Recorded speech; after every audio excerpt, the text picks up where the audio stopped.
ಚಿತ್ರದುರ್ಗದಲ್ಲಿ ಸಂಭವಿಸಿದಂಥ ಭೀಕರ ಬಸ್ ಅಪಘಾತದ ಒಂದು ಅಪ್ಡೇಟ್ ಲಭ್ಯವಾಗ್ತಾ ಇದೆ. ಬಸ್ ದುರಂತದಲ್ಲಿ ಸ್ನೇಹಿತೆಯರಲ್ಲಿ ರಕ್ಷಿತಾ ಹಾಗೂ ಗಗನ ಬದುಕುಳಿದಿದ್ದಾರೆ. ಆದರೆ ಇವರು ಬದುಕಿ ಬಂದಂಥ ರೀತಿನೇ ರೋಚಕವಾಗಿರೋದು. ಈಗ ಸದ್ಯಕ್ಕೆ ಆಸ್ಪತ್ರೆಯಲ್ಲಿ ರಕ್ಷಿತಾ ಹಾಗೂ ಗಗನ ಚಿಕಿತ್ಸೆ ಪಡಿತಾ ಇದ್ದಾರೆ. ಘಟನೆಯನ್ನ ಎಳೆಯಾಗಿ ಇವರು ವಿವರಿಸಿದ್ದಾರೆ ನ್ಯೂಸ್ ಫಸ್ಟ್.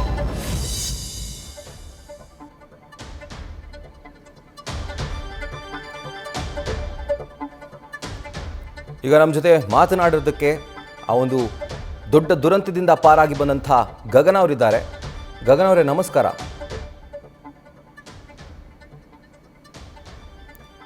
ಗಗನ ಅವರೇ, ನನ್ನ ಧ್ವನಿ ಕೇಳಿಸ್ತಾ ಇದೆಯಾ? ಹಾಂ ಸರ್, ಕೇಳಿಸ್ತಿದೆ. ನಮಸ್ತೆ. ಮೊದಲನೇದಾಗಿ ಹೇಗಿದ್ದೀರಾ ಮೇಡಮ್? ಹಾಂ ಸರ್, ಟ್ರೀಟ್ಮೆಂಟಲ್ಲಿದ್ದೀನಿ. ಓಕೆ, ಎಲ್ಲ ಓಕೆನಾ? ಅಂದರೆ ಆರಾಮಾಗಿದ್ದೀರಲ್ಲ? ಇಲ್ಲ, ಸ್ವಲ್ಪ ಸ್ಪೈನಲ್ ಪ್ರಾಬ್ಲಮ್ ಆಗಿದೆ. Okay okay. ನಿಜವಾಗ್ಲೂ ಇಡೀ ಕರ್ನಾಟಕಕ್ಕೆ ಒಂದು ದೊಡ್ಡ ಶಾಕಿಂಗ್ ಸುದ್ದಿ ನಿನ್ನೆ ಬೆಳಗ್ಗೆ ಬಂದು ತಲುಪಿದ್ದು. ಆ್ಯಂಡ್ ನೀವು ಅಂಥ ಒಂದು ದೊಡ್ಡ ದುರಂತದಿಂದ ಪಾರಾಗಿ ಬಂದಿದ್ದೀರಿ. ಸೊ ಆ ಮೊಮೆಂಟ್ ಹೆಂಗಿತ್ತು ಅಂತ ಮೇಡಮ್? ಅಂದರೆ ಬಸ್ ಬೆಂಕಿ ಹೊತ್ಕೊಂಡಿದೆ ಅಂತ ಗೊತ್ತಾಗಿದ್ದು ಯಾವಾಗ? ಅದರಿಂದ ನೀವು ಆಚೆ ಬಂದಿದ್ದು ಹೆಂಗೆ? ಅದು ಅರೌಂಡ್ 1:30 or 1:35 ಸರ್. ಎಲ್ಲ ಬಸ್ಸಲ್ಲಿ ಇರೋರೆಲ್ಲ ನಿದ್ದೆ ಮಾಡಿಬಿಟ್ಟಿರ್ತೀವಿ. ಅದು ಸಡನ್ನಾಗಿ ಒಂದು ಲಾರಿ ಬಂದು ಹೊಡೆದಾಗ ಬಸ್ ಹೋಗಿ ಮೇ ಬಿ ಆ ಪೋಲ್ಗೋ ಅಥವಾ ಸೈಡಲ್ಲಿ ಬ್ಯಾರಿಕೇಡ್ ಇದಕ್ಕೂ ಹೋಗಿ ಹೊಡಿಯುತ್ತೆ ಜೋರಾಗಿ. ಅಲ್ಲಿ ಲೆಫ್ಟ್, ನಾನು ಸಿಂಗಲ್ ಬ್ರೆತ್ ಅಲ್ಲಿ ಮಲಗಿರ್ತೀನಿ, ನನ್ನ ಇಬ್ರು friends right side double berth ಅಲ್ಲಿ ಮಲಗಿರ್ತಾರೆ, ರಕ್ಷಿತಾ ಮತ್ತೆ ರಶ್ಮಿ. ಬಸ್ ಹೊಡೆದಿರೋ ಫೋರ್ಸಿಗೆ ನಾನು ಅಲ್ಲಿ ಹೋಗಿ ಬಿದ್ದಿರ್ತೀನಿ ಅವ್ರ ಹತ್ರ. ಓಕೆ. ಸೊ ಈಗ ನಿಮ್ಮ ಸೀಟ್ ಇತ್ತಲ್ಲ ಮೇಡಮ್, ಅದು ಬಸ್ನ ಮಧ್ಯಭಾಗದಲ್ಲಿತ್ತ? ಯಾವ ಭಾಗದಲ್ಲಿತ್ತು ನಿಮ್ಮ seat? Last second seat sir. Oh, lower berth, upper berth. Okay. And ಈಗ ನೀವು ಆ ಬಸ್ನ ಹತ್ತದಂತಹ ಸಂದರ್ಭದಲ್ಲಿ ಟ್ರಿಪ್ಗೆ ಹೋಗುವಂತಹ ಮೂಡಲ್ಲಿತ್ತು, ಬಟ್ ದೊಡ್ಡ ದುರಂತನೇ ನಡೆದು ಹೋಗಿದೆ. ನಿಮಗೆ ಆ ಒಂದು ಮೊಮೆಂಟ್ನಲ್ಲಿ ಆ ಬಸ್ ಬೆಂಕಿ ಹೊತ್ಕೊಂಡಿದೆ ಅಂತ ಹೆಂಗೆ ಗೊತ್ತಾಯಿತು ನಿಮಗೆ? ಅಂದರೆ ತಕ್ಷಣ ಎಚ್ಚರ ಆಯ್ತಾ? ಕಿರ್ಚಾಡ್ತಿದ್ರಾ ಪಕ್ಕದವರೆಲ್ಲ? ಇಲ್ಲ, ಫಸ್ಟ್ ಗೊತ್ತಾಗಿದೆ ಎಲ್ರಿಗೂ ಆಕ್ಸಿಡೆಂಟ್ ಆದಾಗಲೇ. ಓಕೆ. ಯಾವಾಗ ನಾನು ನನ್ನ ಫ್ರೆಂಡ್ಸ್ ಹತ್ರ ಹೋಗಿ ಬಿದ್ದಿದ್ದೆ, ಅವಾಗ ಬಸ್ ಆಕ್ಸಿಡೆಂಟ್ ಆಗಿದೆ ಅಂತ ಕಿರ್ಚಿದೆ ನಾನು. ಅವರಿಬ್ಬರಿಗೂ ಎಚ್ಚರ ಆಯ್ತು. ಸಡನ್ ಆಗಿ ಫಸ್ಟ್ ಫೋನ್ ಬಿತ್ತು ಕೆಳಗೆ. ಸೊ ಫೋನ್ ನೋಡೋಣ ಅಂತ ನಾನು ಕೆಳಗಿಲ್ದೆ, ನಾವು ಮೇಲ್ ಇದ್ದಿದ್ರಿಂದ ನಾನು ಕೆಳಗಿಲ್ದಾಗ ಲ್ಯಾಡರ್ ಎಲ್ಲ ಮುರಿದೋಗಿತ್ತು, ಮೇಲ್ ಹತ್ತಕ್ಕಿದ್ದು. ಅವಾಗ ನಾನು ರೈಟ್ ಅಲ್ಲಿ ಹುಡುಕ್ತಿದ್ದವಳು ಲೆಫ್ಟ್ ಇರಿದಾಗ ಆಲ್ರೆಡಿ ಮುಂದೆಯಿಂದ ಸೀಟ್ ಎಲ್ಲ ಬೆಂಕಿ ಹತ್ಕೊಂಡು ಬರಕ್ ಸ್ಟಾರ್ಟ್ ಆಗ್ಬಿಟ್ಟಿತ್ತು. Okay okay. ಸೊ ಎಷ್ಟೊತ್ತು ಟೈಮ್ ಆಯ್ತು? ಅಂದರೆ ನೀವು ಎಚ್ಚರ ಆದಾಗಿಂದ ಸೀಟ್ ಬೆಂಕಿ ಹೊತ್ಕೊಳ್ಳೋವರೆಗೂ ನಿಮ್ಗೆ ಗೊತ್ತಾಯಿತು ಅಂದರೆ ಬೆಂಕಿ ತಗಲಿದೆ ಅಂತ ಗೊತ್ತಾಗಿದ್ದು ಎಷ್ಟೊತ್ತಾಯಿತು? ಆ ಡ್ಯೂರೇಷನ್ ಎಷ್ಟೊತ್ತಿತ್ತು?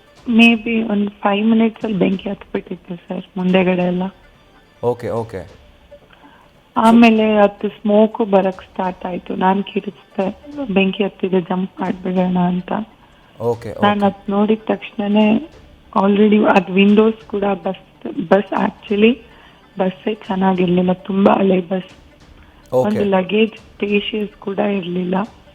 ಲಗೇಜ್, ಪ್ಯಾಸೆಂಜರ್ ಲಗೇಜ್ ಇರೋ ಜಾಗದಲ್ಲೂ ಗೂಡ್ಸೆ ಇತ್ತು. ನಾವಿನ್ ಇಟ್ಕೊಬೇಕು ಅಂದಾಗ ಮೇಲ್ ಇಡ್ಬೇಕಾಗುತ್ತೆ ಅಂದ್ರು. ಅವಾಗ ನಾವು ನೋಡಿದ್ದು ಏನೋ ಮೇಲೆ ಲಗೇಜ್ ಇತ್ತು, with tarpaulin was covered completely. Okay. ಅಂದ್ರೆ ಬಸ್ನ ಟಾಪ್ ಮೇಲೆ ತುಂಬಾ ಲಗೇಜ್ ಇತ್ತು, ಹೆವಿ ಲಗೇಜ್ ಇತ್ತು. ಅದು ಟಾರ್ಪಲ್ ಎಲ್ಲ ಮುಚ್ಚಿದ್ರು. And it was old bus also. ಅದು ವಿಂಡೋಸ್ ಕೂಡ ಓಪನ್ ಮಾಡಕ್ ಆಗ್ತಿರ್ಲಿಲ್ಲ. ಇನ್ಫ್ಯಾಕ್ಟ್ ಕ್ಲೀನರ್ನ ಕೇಳಿ ಒಂದಷ್ಟು ಜನ ಓಪನ್ ಮಾಡಿಸ್ಕೊಂಡ್ರು. Where the complete window was also not opening properly. ಅದಾದಾಗ ನಾನ್ ಕೆಳಗಡೆ ಇದ್ದಿದ್ರಿಂದ ನಾನು ಕೆಳಗಡೆ ವಿಂಡೋ ಇಂದ ಜಂಪ್ ಮಾಡಿದೆ. ರಕ್ಷಿತಾ ಅವ್ರ ಅಪ್ಪರ್ ಬ್ರೆತ್ ಅಲ್ಲಿ ಇದ್ರು, ಅವ್ರು ಅಲ್ಲಿಂದ ಜಂಪ್ ಮಾಡಿದ್ದಾರೆ. ಹಿಂದೆ ತಿರುಗಿ ರಶ್ಮಿ ಬರ್ತಾರೆ ಅನ್ನೋಷ್ಟರಲ್ಲಿ ಇಡೀ ಬಸ್ ಬೆಂಕಿ ಹತ್ಬಿಟ್ಟಿತ್ತು ಆಲ್ರೆಡಿ. ಅಂದ್ರೆ ರಶ್ಮಿ ಅವ್ರಿಗೆ ಆ ಮೊಮೆಂಟ್ ಅಲ್ಲಿ ಎಚ್ಚರ ಆಗ್ಲಿಲ್ವಾ ಅಥವಾ ಗೊತ್ತಾಗ್ಲಿಲ್ವಾ? ಏನಾಯ್ತು? ಇದ್ದಿದ್ರು. ನಾನು ಯಾವಾಗ ಆಕ್ಸಿಡೆಂಟ್ ಆಗ ಅವ್ರ ಕಡೆ ಹೋಗಿ ಬಿದ್ದಿದ್ದೆ, ರಶ್ಮಿ ರಕ್ಷಿತಾ ಇಬ್ರು ಆರಾಮಾಗಿದ್ದೀರಾ ಅಂತ ಅವ್ರಿಬ್ರು ಮಾತಾಡಿದ್ರು. ಬೆಂಕಿ ಹತ್ತದಾಗ್ಲೂ ನಾನು ಜಂಪ್ ಮಾಡೋಣ ಅಂತ ಇಬ್ರಿಗೂ ಹೇಳ್ದೆ. ರಕ್ಷಿತಾ ಬೇಗ ಜಂಪ್ ಮಾಡ್ಬಿಟ್ರು, ಬಟ್ ರಶ್ಮಿ ಹಿಂದೆ ನಾವು ಜಂಪ್ ಮಾಡಿ ಹಿಂದೆ ತಿರುಗಷ್ಟರಲ್ಲಿ ಬಸ್ ಫುಲ್ ಬೆಂಕಿ ಹತ್ಬಿಟ್ಟಿತ್ತು sir, with in a fraction of second. Okay okay okay. So ಅವರು ಕೂಡ ಪ್ರಯತ್ನ ಪಟ್ಟಿದ್ದಾರೆ ಅವ್ರ ಪ್ರಾಣ ಉಳಿಸ್ಕೊಳ್ಳಿಕ್ಕೆ. ಹೌದು ಹೌದೌದು. ನಿಜವಾಗ್ಲೂ ಎಷ್ಟು ಬೇಜಾರಾಗುತ್ತೆ ಅಂತಂದರೆ, ಅಂದರೆ ರಶ್ಮಿ ಅವರು ಊರು ತೋರಿಸ್ತೀನಿ ಬನ್ನಿ ಅಂತ ಕರ್ಕೊಂಡು ಹೋದಂತಹ ಸಂದರ್ಭದಲ್ಲಿ ಈಗ ಅವರೇ ಇಲ್ಲ ಅಂತಂದ್ರೆ ನಿಜವಾಗ್ಲೂ ಆ ನಿಮ್ಮ ಸ್ನೇಹಿತೆಯರ ಕತೆ ಇದೆಯಲ್ಲ, ನಮಗೆ ಒಂದು ರೀತಿ ಮನಸ್ಸು ಕಿವುಚಿದಂಗೆ ಆಗುತ್ತೆ. ಹೌದು. ಆ್ಯಂಡ್ ಈಗ ನಮಗೊಂದು ವಿಡಿಯೋ ಲಭ್ಯವಾಗಿದೆ ಮೇಡಮ್. ಅಂದರೆ ನೀವು ಬಹುಶಃ ನೀವಿಬ್ಬರೇ ಅನಿಸುತ್ತೆ ಆ ಒಂದು ವಿಡಿಯೋದಲ್ಲಿ ಇರೋದು. ಸೊ ಜಂಪ್ ಆಗಿದ ತಕ್ಷಣ ನೀವು ಬಸ್ನಿಂದ ಸ್ವಲ್ಪ ದೂರ ಹೊರಗಡೆ ಬಂದು ನೀವು ಕಿರ್ಚಾಡ್ತಿರ್ತೀರಿ, ನೀವೇನಾ ಅದು? ಹೌದು ಸರ್, ಅದು ಆಲ್ರೆಡಿ ಬೆಂಕಿ ಹತ್ಬಿಟ್ಟಿರುತ್ತಲ್ಲ, ನಾವು ಫುಲ್ ಕಿರಿಚ್ತಿದ್ದೀವಿ ರಶ್ಮಿ ಅಂತ, ಅಷ್ಟರಲ್ಲಿ ಫುಲ್ ಬಸ್ ಹತ್ಬಿಟ್ಟಿತ್ತು. ಅದಾದ್ಮೇಲೆ ಸ್ವಲ್ಪ ದೂರ ಹಿಂದೆ ಹೇಳ್ಕೊಂತಾರೆ ಜನ, ಹಿಂದೆ ಬಂದ ತಕ್ಷಣ ಡೀಸೆಲ್ ಟ್ಯಾಂಕ್ ಬ್ಲಾಸ್ಟ್ ಆಗಿಬಿಡುತ್ತೆ. Okay. So diesel tank accident ಆಗಿದ ತಕ್ಷಣ ಅದು ಬ್ಲಾಸ್ಟ್ ಆಗಿಲ್ಲ, ಸ್ವಲ್ಪ ಹೊತ್ತು ಆದ ನಂತರ ಬ್ಲಾಸ್ಟ್ ಆಯಿತು. ಹೌದು. ಓಕೆ. ಆಮೇಲೆ ತುಂಬಾ ರ್ಯಾಶ್ ಡ್ರೈವಿಂಗ್ ಕೂಡ ಇತ್ತು ಸರ್ ಬಸ್ ಅವ್ರದ್ದು. ಓಕೆ. ಅವ್ರಿಗೆ ಸ್ಪೀಡ್ ಕೂಡ ಕಂಟ್ರೋಲ್ ಮಾಡಕ್ ಆಗಿಲ್ಲ. ಸೊ ನೀವು ಮಾತಾಡ್ತಿರೋದು ಸೀ ಬರ್ಡ್ ಸ್ಲೀಪರ್ ಬಸ್ ಬಗ್ಗೆ? ಹೌದು, non AC sleeper. Got it. ಈಗ condition of the bus was really bad. ಅದು ಹೇಗೆ ಅಟ್ಲೀಸ್ಟ್ ಈಗ ವಿಂಡೋಸ್ ಆದ್ರೂ ನೀಟಾಗಿ ಓಪನ್ ಆಗಿದ್ದಿದ್ರೆ ಇನ್ನೊಂದಷ್ಟು ಜನ ಜಂಪ್ ಮಾಡಕ್ಕೆ ಧೈರ್ಯ ಮಾಡ್ತಿದ್ವಿ. ಯಾಕಂದ್ರೆ ಅದ್ರಲ್ಲಿ ಧೈರ್ಯ ಅನ್ನೋದ್ಕಿಂತ ಉಸಿರು ಉಳಿಸ್ಕೊಳ್ಳೋದು ಇಂಪಾರ್ಟೆಂಟ್. ಹೌದು ಖಂಡಿತ. ವಿಂಡೋನೇ ಓಪನ್ ಆಗ್ತಿಲ್ಲ ಅಂತ ಅಂದಾಗ ಅದ್ ಹೆಂಗ್ ಹೊಡಿಯಕ್ಕೂ ತುಂಬಾ ಕಷ್ಟ ಬರೀ ಕೈಯಲ್ಲಿ, ಯಾರು ಆ ಪ್ರಯತ್ನನೂ ಮಾಡ್ತಿಲ್ಲ. ನಮಗೆ ಇನ್ನೊಂದು ವಿಡಿಯೋ ಸಿಗುತ್ತೆ ಗಗನ ಅವರೇ, ದಟ್ ನೀವು ಜೊತೆಗೆ ರಕ್ಷಿತಾ ಅವರು ಐ ಥಿಂಕ್ ಬಸ್ ಆ ಒಂದು ದುರಂತ ಆದಂಥ ಒಂದು ಸ್ವಲ್ಪ ದೂರ ಸ್ಥಳೀಯರು ಕರ್ಕೊಂಡು ಹೋಗಿ ನಿಮ್ಮನ್ನ ಕೂರಿಸಿ ಆಗ ಒಂದು ಆ ವಿಡಿಯೋ ನಮಗೆ ಲಭ್ಯವಾಗಿದ್ದದ್ದು, ನೀವು ಎಕ್ಸ್ಕ್ಲೂಸಿವ್ ವಿಡಿಯೋ. ಸೊ ಅದರಲ್ಲಿ ನೀವು ಹೇಳ್ತಿರ್ತೀರಿ ನಮ್ಮ ಜೊತೆ ಇನ್ನೊಬ್ಳು ಇರ್ತಿದ್ಲು, ನಮ್ಮ ಸ್ನೇಹಿತೆ ಬ್ಲ್ಯಾಕ್ ಆ್ಯಂಡ್ ವೈಟ್ ಡ್ರೆಸ್ ಹಾಕೊಂಡಿರ್ತಾಳೆ ಅಂತ. ಆ ಟೈಮ್ನಲ್ಲೂ ಹುಡ್ಕೋದಕ್ಕೆ ಪ್ರಯತ್ನ ಪಟ್ರಾ ನೀವು ರಶ್ಮಿ ಅವ್ರನ್ನ? ಹೌದು ಹೌದೌದು. ಅಲ್ಲಿ ಏನಾಯ್ತು ಅಂದ್ರೆ ನಾವ್ ಈ ಕಡೆ ಎಗ್ರಿದ್ದಾಗ ಇನ್ನೊಂದು ಸ್ವಲ್ಪ ಜನ ಸ್ವಲ್ಪ ಆ ಕಡೆ ಲೆಫ್ಟ್ ಸೈಡ್ ಎಗ್ರಿದ್ರು. ಸೊ ನಾವ್ ಅನ್ಕೊಂಡ್ವಿ ಮೇ ಬಿ ಈ ಕಡೆ ಬೆಂಕಿ ಹತ್ತಿದ್ರಿಂದ ಅವ್ರ ಹಿಂದೆ ಹೋಗಿ ಜಂಪ್ ಏನಾದ್ರು ಮಾಡಿದಾರೇನೋ ಅಂತ ಅನ್ಕೊಂಡು ನಾವ್ ಆ ಕಡೆ ಎಕ್ಸ್ಪೆಕ್ಟ್ ಮಾಡ್ತಿದ್ವಿ. ಬಟ್ ಅಲ್ಲಿರೋ ಜನ ಆಲ್ರೆಡಿ ಆಂಬ್ಯುಲೆನ್ಸ್ ಅಲ್ಲಿ ಶಿಫ್ಟ್ ಮಾಡ್ತಿದ್ರು ಹಾಸ್ಪಿಟಲ್ಗೆ. ಸೊ ನಾವ್ ಆ ಹೋಪ್ಸ್ ಮೇಲೆ ಇದ್ವಿ, ಲೈಕ್ ಅಲ್ಲಿ ಹೋಗಿ ಬಿದ್ದಿದಾರೇನೋ, ಅವ್ರನ್ನ ಕರ್ಕೊಂಡು ಹೋಗಿದ್ದಾರೆ. ಸೊ ಅಲ್ಲಿದ್ದ ಚೆನ್ನಾಗೆ ನಾವು ಅವ್ರ ಬ್ಲ್ಯಾಕ್ ಅಂಡ್ ವೈಟ್ ಡ್ರೆಸ್ ಹಾಕಿದ್ರು, ಸ್ಟ್ರೈಪ್. ಸೊ ಆತರ ಯಾರಾದ್ರೂ ಡ್ರೆಸ್ ಹಾಕಿದಾರ ಅಂತ ಅವ್ರಿಗೆ ಕೇಳ್ಕೊಂತಿದ್ವಿ. ಬಸ್ ಒಳಗಂತೂ ಹೋಗಿ ಹುಡ್ಕೋ ಧೈರ್ಯ ಯಾರು ಮಾಡ್ಲಿಲ್ಲ. ಸುಮಾರು 3-4 ಅವರ್ ಆ ಬೆಂಕಿ ಹಂಗೆ ಉರಿತಾನೆ ಇತ್ತು ಸರ್. ಹೌದಾ? ಬಸ್ ಹತ್ರನೂ ಹೋಗಕ್ಕಾಗಲ್ಲ, ಅಷ್ಟು ಬೆಂಕಿ ಜೊತೆಗೆ ಆ ಬಸ್ ಕೂಡ ತುಂಬಾ ಕಾದ್ಬಿಟ್ಟಿರುತ್ತೆ ಆ ಬೆಂಕಿಗೆ. ಹೌದು. ಆಮೇಲೆ ನಮಗ್ ಗೊತ್ತಾಗಿದ್ದು ಬೆಂಕಿ ಎಲ್ಲ ತುರ್ದ್ಮೇಲೆ ಗೊತ್ತಾಗಿದ್ ಮೇಲೆ ಫುಲ್ ಪೇಂಟ್ ಗೂಡ್ಸ್ ಇತ್ತು ಅಂತ. ಇನ್ಫ್ಲೇಮೇಬಲ್ ಎಕ್ಸ್ಪೋಷನ್. ಒಂಚೂರು ಕಿಡಿ ಆಡಿದ್ರು ದಟ್ ವಿಲ್ ಡೆಫಿನೆಟ್ಲಿ ಸೊ ಒಂದ್ ಕಡೆ ಆಕ್ಸಿಡೆಂಟ್ ಆಗಿರೋದು ಒಂದು. ಹೇಳಿ ಗಗನ ಅವರೇ. ಪ್ಯಾಸೆಂಜರ್ ಹೋಗೋ ಒಂದು ಬಸ್ ಅಲ್ಲಿ ಈ ತರ ಸೇಫ್ಟಿ ಇದ್ರೆ ಹೇಗೆ ಅಂತ. ಏನು ನಾನ್ ಎಸಿ ಬಸ್, ಕೆಲವೊಂದಷ್ಟು ಜನ ಧೈರ್ಯ ಮಾಡಿದ್ರು, ಜಂಪ್ ಮಾಡಿದ್ವಿ. What if it was AC bus? Exactly, ಹೌದು. ಎಸಿ ಬಸ್ ಆಗಿದ್ರೆ ಯಾರು ಉಳಿತಿರ್ಲಿಲ್ಲ, ಅಷ್ಟು ಜನನೇ ಸತ್ತೋಗ್ಬಿಡ್ತಿದ್ವಿ. ಖಂಡಿತ ಹೌದು. ನಿಜವಾಗ್ಲೂ ನಾವು ಕೂಡ ಅದೇ ಅನ್ಕೊಳ್ತಾ ಇದ್ವಿ, ಅಕಸ್ಮಾತ್ ಏನಾದರೂ ದುರಾದೃಷ್ಟ ರೀತಿಯಲ್ಲಿ ಇದು ಎ ಸಿ ಸ್ಲೀಪರ್ ಬಸ್ ಆಗಿದ್ದಿದ್ರೆ ಈ ಸಂಖ್ಯೆ ಇನ್ನಷ್ಟು ಜಾಸ್ತಿ ಆಗ್ತಾ ಇತ್ತು ಅಂತ. ಯಾಕಂದರೆ ಯಾವ ಜಾಗ there is no room for escape, ಸಾಧ್ಯನೇ ಇಲ್ಲ ಎ ಸಿ ಬಸ್ ಆಗಿದ್ದಿದ್ರೆ. ಸೊ ಈಗ ನೀವು ಆ ಒಂದು ಟೈಮ್ನಲ್ಲಿ ಮೇಡಮ್, ನೀವು ಎದ್ದಂಥ ತಕ್ಷಣ ಅಂದರೆ ನಿಮ್ಗೆ ಗೊತ್ತಾಗುತ್ತೆ ಆಕ್ಸಿಡೆಂಟ್ ಆಗುತ್ತೆ ಆ್ಯಂಡ್ 5 ನಿಮಿಷದಲ್ಲಿ ನೀವು ಬಸ್ನಿಂದ ಇಳಿಯೋದಕ್ಕೆ ಪ್ರಯತ್ನ ಪಡುವಂಥ ಟೈಮ್ನಲ್ಲಿ ಬೆಂಕಿ ಹೊತ್ಕೊಳ್ಳುತ್ತೆ ಅಂತ. ಆ್ಯಂಡ್ ಸುತ್ತಮುತ್ತ ಇದ್ದಂಥ ಆ ಒಂದು ಸರೌಂಡಿಂಗ್ ಹೆಂಗಿತ್ತು, ಆ ವಾತಾವರಣ ಹೆಂಗಿತ್ತು? ಯಾರಿಗೂ ಬಸ್ ಬೆಂಕಿ ಹತ್ಕೊಳ್ಳುತ್ತೆ ಅನ್ನೋ ಇದೇ ಇಲ್ಲ. ಅಲ್ಲಿ ಯಾಕೆ ಅಷ್ಟು ಜನ ಸತ್ತಿದ್ದಾರೆ ಅಂದ್ರೆ ನೋಬಡಿ ನ್ಯೂ ದಟ್ ಮುಂದೆ ಫೈರ್ ಹತ್ಕೊಂಡಿದೆ ಅಂತ. ಯಾಕಂದ್ರೆ ಎಲ್ಲರೂ ಆಗ ಎದ್ದಿದ್ದಾರೆ, ಅವ್ರಿಗೆ ಏನ್ ಆಗ್ತಿದೆ ಅನ್ನೋ ಇದು ಗೊತ್ತಾಗ್ತಾ ಇಲ್ಲ. ನಾನ್ ಕೆಳಗಡೆ ಇಳ್ದೆ ಬೆಂಕಿ ನೋಡ್ದೆ ಆರ್ದೆ, ಬಟ್ ಆ ಜನ ಎಲ್ಲ ಇನ್ನೂ ಎದ್ದು ರಿಯಾಲಿಟಿಗ್ ಬಂದೇ ಇಲ್ಲ ದಟ್ ಹಿಂಗ್ ಆಗ್ತಿದೆ ಅಂತ. ಏನಾಗಿದೆ ಅಂತ ಇನ್ನೊಂದಷ್ಟು ಜನಕ್ಕೆ ಗೊತ್ತು ಆಗಿಲ್ಲ. ಓಕೆ. ಸೊ ಬೆಂಕಿ ಹತ್ಕೊಂಡಿದೆ ಅಂತ ಯಾರಿಗೂ ಒಂದು ಚಿಕ್ಕ ಕ್ಲೂ ಕೂಡ ಸಿಕ್ಕಿಲ್ಲ ತತ್ಕ್ಷಣಕ್ಕೆ. ಇಲ್ಲ ಸರ್, ಅದು ಏನಕ್ಕೆ ಬೆಂಕಿ ಹತ್ಕೊಂಡು ಅದು ಸ್ವಲ್ಪ ಸ್ಲೋ ಇದ್ದಿದ್ರು ಬಸ್ ಖಂಡಿತ ಬೆಂಕಿ ಹತ್ಕೊಂತಿರ್ಲಿಲ್ಲ.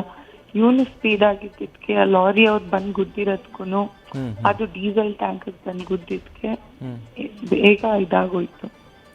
ಈಗ ಗಗನ ಅವರೇ, ನೀವು ಆ ಇನ್ಸಿಡೆಂಟನ್ನು ಕಣ್ಣಾರೆ ನೋಡಿದ್ದೀರಿ, ಎಕ್ಸ್ಪೀರಿಯನ್ಸ್ ಮಾಡಿ ಅದರಿಂದ ಬಚಾವಾಗಿ ಬಂದಿದ್ದೀರಿ. ನಿಮಗೆ ಬೆಂಕಿ ಹೊತ್ಕೊಂಡಿದ್ದು ಯಾಕೆ ಅಂತ ಅನಿಸುತ್ತೆ? ಯಾಕೆ ಇರ್ಬೋದು ಅಂತ ನಿಮ್ಮ ಒಂದು ರೀಸನ್? ಸರ್, ಒಂದು ಡೀಸೆಲ್ ಟ್ಯಾಂಕ್ಗೆ ಸರ್, ಇನ್ನೊಂದು ಮೇಲ್ಗಡೆ ಇದ್ದಿದ್ದ ಗೂಡ್ಸ್ಗೆ sir, because it's all paint ಡಬ್ಬ. ಓಕೆ, ಪೇಂಟ್ ಇತ್ತಿತ್ತು. ಸೊ ಪೇಂಟ್ ಅಂತ ಹೆಂಗೆ ಗೊತ್ತಾಯ್ತು ಮೇಡಮ್? ನಿಮ್ಗೆ ಏನಾದರೂ ಅದನ್ನ ಪ್ಯಾಕ್ ಮಾಡುವಂಥ ಸಂದರ್ಭದಲ್ಲಿ ಗೊತ್ತಿತ್ತಾ? ಮೆಲ್ಟ್ ಆಗಿ ಬಾಕ್ಸಸ್ ಎಲ್ಲ ಬೀಳಕ್ಕೆ ಸ್ಟಾರ್ಟ್ ಆಗಿತ್ತು ಸರ್. ಓಕೆ ಓಕೆ ಓಕೆ, ಗುದ್ದಿದ ಸ್ಪೀಡ್ಗೆ. ಹಾಂ, okay.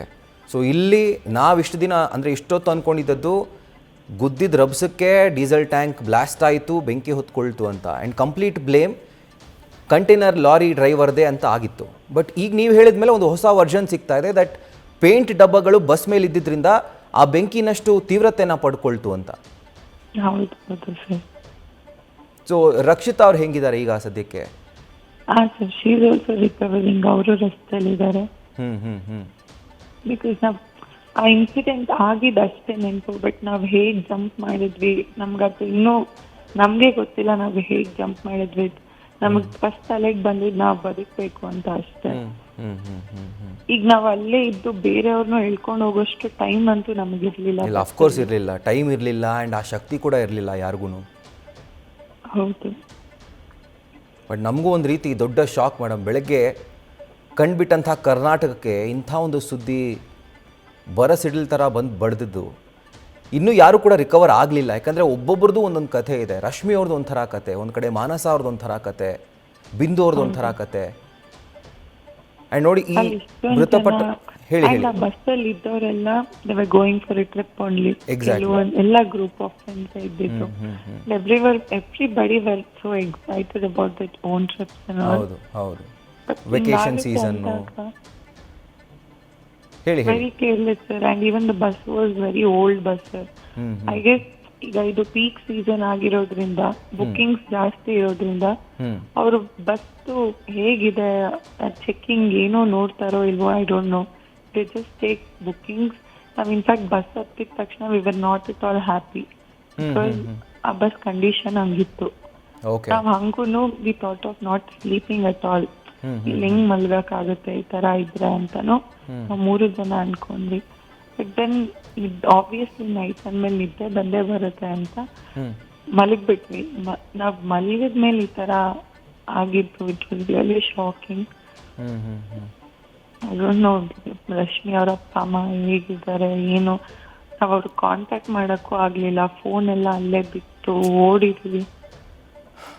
Right right right, I understand. ಯಾಕಂದರೆ ನೀವು ಆ ಬಸ್ ಹತ್ತದಂತಹ ಸಂದರ್ಭದಲ್ಲೇ ನಿಮಗೆ ಕಂಪ್ಲೇಂಟ್ಸ್ ಇತ್ತು, ಬಸ್ ಕ್ವಾಲಿಟಿ ಸರಿ ಇಲ್ಲ, ಅಪ್ಗ್ರೇಡೆಡ್ ಬಸ್ ಅಲ್ಲ ಇದು, ಹಳೆ ಬಸ್ಸು ಅಂತ. ಜೊತೆಗೆ ಈಗ ನೀವು ಬ್ಲೇಮ್ ಮಾಡಿರೋ ಪ್ರಕಾರ ಅಕಸ್ಮಾತ್ ಏನಾದರೂ ಅಲ್ಲಿ ಫೆಸಿಲಿಟಿಗಳು ಲೈಕ್ ವಿಂಡೋ ಅಥವಾ ಅಲ್ಲಿ ಯಾವುದೋ ಒಂದು ಚಿಕ್ಕ ಫೈರ್ ಎಕ್ಸ್ಟಿಂಗ್ವಿಷರ್ ಇದ್ದಿದ್ರು ಏನೋ ಒಂದು ಅಚ್ಚರಿ ರೀತಿಯಲ್ಲಿ ಒಂದು ಸ್ವಲ್ಪ ಜನ ಆದರೂ ಬದುಕುಳಿಬೋದಾಗಿತ್ತು ಅಂತ. ಖಂಡಿತ. ಏನು ಬೇಡ, ವಿಂಡೋ ಆಕ್ಸಿಜನ್ ಬೇಕಲ್ವಾ ಸರ್ ಯಾರಿಗಾದ್ರೂ. ಅಂದ್ರೆ ಏನ್ ಪ್ರಾಬ್ಲಮ್ ಇತ್ತು ವಿಂಡೋದಲ್ಲಿ ಮೇಡಮ್? ವಿಂಡೋ ಓಪನ್ ಮಾಡಕ್ ಅದೊಂದು ಹೋಲ್ಡರೇ ಇಲ್ಲ ಯಾವ ವಿಂಡೋ ಅಲ್ಲೂ. And the glasses were so tight. ನಾವ್ ಎಷ್ಟು ಶಕ್ತಿ ಪಟ್ಟು ತೆಗೆದ್ರು we are not able to open the window glasses at all. ಅದೆಷ್ಟು ಪುಷ್ ಕ್ಲೀನರ್ನ ಕೇಳಿದ್ರೆ negligence is not even bothering. So ಈಗ ನಾವೊಂದು ಬುಕ್ ಮಾಡ್ತೀವಿ ಅಂದ್ರೆ ಒಂದು ಎಕ್ಸ್ಪೆಕ್ಟೇಷನ್ ಇರುತ್ತೆ vehicle that we would safe reach to that destination ಅಂತ. But if this is the case, ಯಾವ ಬೇಸಿಸ್ ಮೇಲೆ ಪ್ಯಾಸೆಂಜರ್ಸ್ ಬುಕ್ ಮಾಡ್ಕೊಂಡು ಯಾವ ಧೈರ್ಯದ ಮೇಲೆ ಹೋಗ್ಬೇಕು? More over when it is a passenger bus, goods ನ ಅವ್ರು ಇದೇ ಮಾಡಬಾರ್ದು ಸರ್, ಅಲೋವೇ ಮಾಡಬಾರ್ದು. ಯಾಕಂದ್ರೆ ಬರೀ ಅಲ್ಲಿ ನಾವು ಮಾತ್ರಲ್ಲ, ಚಿಕ್ಕ ಮಕ್ಕಳಿಂದ ಅವರೆಲ್ಲ ಇರ್ತಾರೆ. It's not at all safe sir. ಈಗ ನಾವು ಉಳಿದಿರೋದಕ್ಕೆ ವಿ ಆರ್ ಗ್ರೇಟ್ಫುಲ್. ಬಟ್ ಹೋಗ್ಬಿಟ್ಟಿದ್ರೆ ನಮ್ಮ ತಂದೆ ತಾಯಿ ಎಲ್ಲ ಏನ್ ಮಾಡ್ಬೇಕಿತ್ತು? Correct. Everything happen in just 5 minutes sir. ಬೆಂಕಿ ಹತ್ತಿದ್ದು ಮುಗೀತು. ಬಸ್ ಕಬ್ಬಣನೇ ಉಳಿಲಿಲ್ಲ, ಇನ್ನು ಮನುಷ್ಯ ಹೆಂಗ್ ಸರ್ ಉಳಿತಾರೆ? ಕರೆಕ್ಟ್. ಬಸ್ಸನ್ನು ಯಾವ ಲಕ್ಷಣನೂ ಕಾಣಿಸ್ತಾನೆ ಇರಲಿಲ್ಲ ಬೆಳಗ್ಗೆ. ಅದು ಆ ಬಸ್ ಅಂತೂ ತುಂಬಾ ಹಳೆ ಬಸ್ ತರ ಆಯ್ತು ಸರ್. ಸೊ ನೋಡಿ ಗಗನ ಅವರೇ, ನೀವು ಇಡೀ ಒಂದು ಪ್ರಕರಣಕ್ಕೆ ಅಥವಾ ಈ ದುರಂತಕ್ಕೆ ಒಂದು ಹೊಸ ಆ್ಯಂಗಲ್ ಕೊಡ್ತಾ ಇದ್ದೀರಿ. ಯಾಕಂದರೆ ಬಸ್ ಓವರ್ ಸ್ಪೀಡಲ್ಲಿತ್ತು ಅಂತ ಹೇಳಿದ್ರಿ, ಅಲ್ಲಿ ಸರಿಯಾದಂಥ ಫೆಸಿಲಿಟಿಗಳಿಲ್ಲ, ಎಸ್ಪೆಷಲಿ ಎಸ್ಕೇಪ್ ಆಗಲಿಕ್ಕೆ ವಿಂಡೋಗಳು ಕರೆಕ್ಟಾಗಿ ವರ್ಕ್ ಆಗ್ತಿರಲಿಲ್ಲ, ಹ್ಯಾಂಡಲ್ಗಳೇ ಇರಲಿಲ್ಲ ವಿಂಡೋಗಳಿಗೆ ಅಂತ ಹೇಳಿದ್ರಿ. ಮಗದೊಂದು ಕಡೆಯಲ್ಲಿ ಆಲ್ಸೋ ಈಗ ವಿಂಡೋ ಓಪನ್ ಆಗ್ಲಿಲ್ಲ ಅಂದ್ರೆ ಯಾರು ಕೇರ್ ಮಾಡಿಲ್ಲ, ಬಿಕಾಸ್ ಆಫ್ ಚಳಿ, ತುಂಬಾ ಕೋಲ್ಡ್ ಇದ್ದಿದ್ರಿಂದ ಯಾರು ಬಾದರ್ ಮಾಡ್ಲಿಲ್ಲ. ವಿಂಡೋ ಓಪನ್ ಆಗಿ ಗಾಳಿ ಬೇಕು ಅಂತ ಯಾರು ಇದ್ ಮಾಡ್ಲಿಲ್ಲ, ಯಾರು ಕೇಳಲೂ ಇಲ್ಲ. ಸೊ ನಾವು ಸುಮ್ನೆ ಆಗ್ಬಿಟ್ವಿ. ಬಟ್ ಫಾರ್ಚುನೇಟ್ಲಿ ನಾವ್ ಎಗರಬೇಕಾಗಿದ್ದಂತ ಜಾಗದಲ್ಲಿ ಒಂದ್ ಚೂರ್ ಓಪನ್ ಆಗಿದ್ರಿಂದ ಜಂಪ್ ಮಾಡ್ಬಿಟ್ವಿ. ಇಲ್ಲ ಅಂದಿದ್ರೆ ಅಲ್ಲೂ ಕೂಡ ವಿಂಡೋ ಓಪನ್ ಮಾಡಿ ಜಂಪ್ ಮಾಡೋಷ್ಟು ಟೈಮ್ ನಮಗ್ ಸಿಗ್ತಿರ್ಲಿಲ್ಲ. ಈಗ ನೀವು ಜಂಪ್ ಮಾಡಿದ್ರಿ, ನಿಮ್ಮ ಜೊತೆ ರಕ್ಷಿತಾ ಅವ್ರು ಕೂಡ ಜಂಪ್ ಮಾಡಿದ್ರು, ಬಟ್ ರಶ್ಮಿ ಅವ್ರ ಬಗ್ಗೆ ನಿಮ್ಗೆ ಎಲ್ಲೂ ಒಂದು ಚಿಕ್ಕ ಕ್ಲೂ ಕೂಡ ಸಿಕ್ಲಿಲ್ಲ. ನೀವು ಜಂಪ್ ಮಾಡಿದ ನಂತರ ಏನಾಯ್ತು ಮೇಡಮ್, ಆ ಇನ್ಸಿಡೆಂಟ್ ಬಗ್ಗೆ ಹೇಳಿ.